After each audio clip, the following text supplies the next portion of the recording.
नमस्कार। खेत खजाना में आपका स्वागत है। आज रविवार का दिन है और जुलाई महीने की तारीख हो गई है आज 26। आज सोयाबीन और सरसों पर थोड़ी थोड़ी चर्चा करते हैं, क्या रहने वाला है और अब तक क्या हुआ है। बात करें सरसों से शुरू, तो सरसों का भाव जयपुर का जो लेवल है वो 8,350 पर टिका हुआ है पिछले 2-3 दिन से। और जो भरतपुर मंडी का भाव है वो 7,900 के आसपास टिका हुआ है। ये सब आप जानते हैं, सब आप रोजाना देखते हैं, बात सुनते हैं, करते हैं, आपको पता है। और दैनिक आवक, कल शनिवार था तो शनिवार के दिन आवक घटती ही है, 2 लाख बोरी रह गई। लेकिन इससे पहले भी कोई बहुत बड़ा रिकॉर्ड नहीं है। 2.5 लाख बोरी तक की या 3 लाख बोरी तक की आवकें हमने पिछले सप्ताह के अंदर देखी। आवक आगे बढ़ जाएगी, इसकी गुंजाइश बहुत कम है। किसान के पास नाम मात्र का ही स्टॉक है, कहीं कहीं होगा थोड़ा बहुत। लेकिन जो स्टॉकिस्ट है, जो व्यापार करते हैं सरसों का, उनके पास स्टॉक है, लेकिन वो अभी बिकवाली नहीं कर रही हैं। और सरकार के पास भी कोई बहुत बड़ा स्टॉक सरसों का नहीं है जिसको वो औने पौने दाम पर बेच दे और बाजार पर दबाव बना दे। ऐसी कोई स्थिति बनने वाली नहीं है। आपने देखा कि 2 दिन पहले या 3 दिन पहले सोया तेल के अंदर, पाम तेल के अंदर एक अच्छी तेजी देखने को मिली। 2-3 रुपए किलो तक के भाव बढ़े इंडिया में, भारत में। उसके पीछे कारण था कि मिडल ईस्ट के अंदर एक जो तनाव है, यानी ट्रम्प चचा का और ईरान के बीच जो जंग चल रही है, वो फिर गर्म हो गया था बाजार। और उस कारण से एक बार फिर शिकागो में केएलसी के अंदर तेजी आई और तेजी के कारण पाम तेल भी बढ़ा और सोया तेल भी बढ़ा। उसके समर्थन से हमारा सरसों का तेल भी 2-3 रुपए किलो बढ़ गया। और जयपुर कच्ची घानी का भाव जो है वो 1,700 रुपये प्रति 10 किलो, यानी 170 रुपये प्रति किलो के लेवल पर आकर के रुका हुआ है। अब यहाँ से क्या लगता है कि अगर ये युद्ध वुद्ध समाप्त हो जाए, पूरी तरह खत्म हो जाए, पूरी तरह से सब कुछ सामान्य हो जाए, सारी स्थितियाँ, तो उसके बाद हमारे देश के अंदर, भारत में अब त्योहारों का सीज़न शुरू होने वाला है कुछ दिन के बाद में। और त्योहारी सीजन की मांग भी त्योहार से पहले ही निकलती है। सेम डे तो त्योहार के सेम डे तो मांग आती नहीं, तो त्योहार से पहले त्योहार सीजन की मांग निकलेगी। उसमें सरसों तेल की डिमांड भी बढ़ेगी, सोया तेल की डिमांड भी बढ़ेगी और सरसों पाम तेल की डिमांड भी बढ़ेगी, जिसका सहारा आपको सरसों तेल के अंदर भी देखने को मिलेगा। सरसों की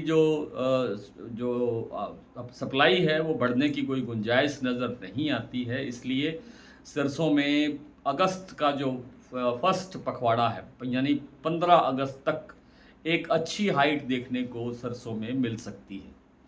अच्छा, भाव की दृष्टि से कह रहा हूँ, भाव में एक अच्छी ऊंचाई आ सकती है। और जब उस लेवल पर ऊंचाई आएगी तो आपको क्या करना चाहिए कि अपने स्टॉक का 50%, लगभग आधा स्टॉक आपने निकालना चाहिए। ये मेरा मशवरा है, मेरी सलाह है ये, लेकिन ज़रूरी नहीं है कि आप मेरी सलाह मानकर ही काम करें। आप अपने अच्छे सलाहकारों से, आर्थिक रणनीतिकारों से सलाह लेकर के, अपने आड़तियों से पूछ के, अपने व्यापारी भाइयों से बात करके भी आप अपना फैसला ले सकते हैं। लेकिन मुझे ये लगता है कि उस लेवल पे आकर के एक स्टॉक जो है वो लगभग आधा स्टॉक कम से कम ज़रूर खाली करना चाहिए। क्या भाव बन सकता है ये कहना तो दूर अभी मुश्किल लगता है। लेकिन इस सप्ताह के अंदर, जो कल से शुरू हो रहा है, इस सप्ताह के अंदर जयपुर का भाव 8,500 रुपये और भरतपुर मंडी का भाव 8,000 रुपये बनने की प्रबल संभावना नज़र आती है। हो सकता है कि इसी सप्ताह के अंदर पहले 2-3 दिन के अंदर ही ये स्थिति देखने को मिल जाए। उसके बाद अगर 8500 पर जयपुर का भाव टिकता है, 8,000 पर भरतपुर टिकता है, तो फिर आप मान कर के चलिए कि जो अगस्त का पहला पखवाड़ा मैं आपसे बता रहा हूँ, बात कर रहा हूँ, उसके अंदर फिर एक अच्छी तेज़ी देखने को मिलेगी। यानी 200-300 रुपये और प्लस होने की संभावना बन सकती है। ये स्थितियाँ सरसों की मैंने आपके सामने रख दी। अब बात कर लेते हैं थोड़ी सी सोयाबीन की। सोयाबीन की देखिए बिजाई शुरू है, या आप यूँ कह सकते हैं कि बिजाई अब ख़त्म होने को है। लगभग 95%, 4% बिजाई जो है वो देश में हो चुकी है। सबसे ज़्यादा बिजाई हमारे महाराष्ट्र में होती है और महाराष्ट्र में पिछले दिनों एक अच्छा बारिश का एक अच्छा दौर चला, जिसके कारण से बिजाई को प्रोत्साहन मिला और अच्छे लेवल पर बिजाई हुई।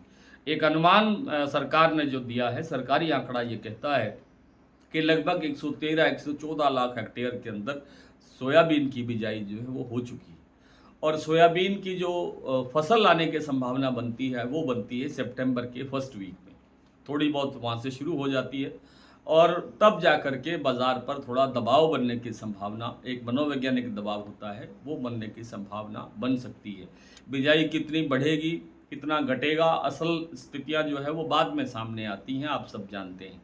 लेकिन जो वर्तमान की जो आमद है, यानी आवक है, दैनिक आवक है, वो बहुत टाइट है। इसलिए जो महाराष्ट्र कीर्ति प्लांट का भाव 7,750 पर बना हुआ है, इसमें गिरावट की गुंजाइश बहुत कम है। आगे बढ़ने के लिए रास्ते ही रास्ते हैं, 8,000 भी हो सकता है, 8,000 से आगे भी जा सकता है, लेकिन फिलहाल गिरावट की गुंजाइश कम है। गिरावट की गुंजाइश तब बनेगी जब नई फसल की आवक बढ़नी शुरू होगी।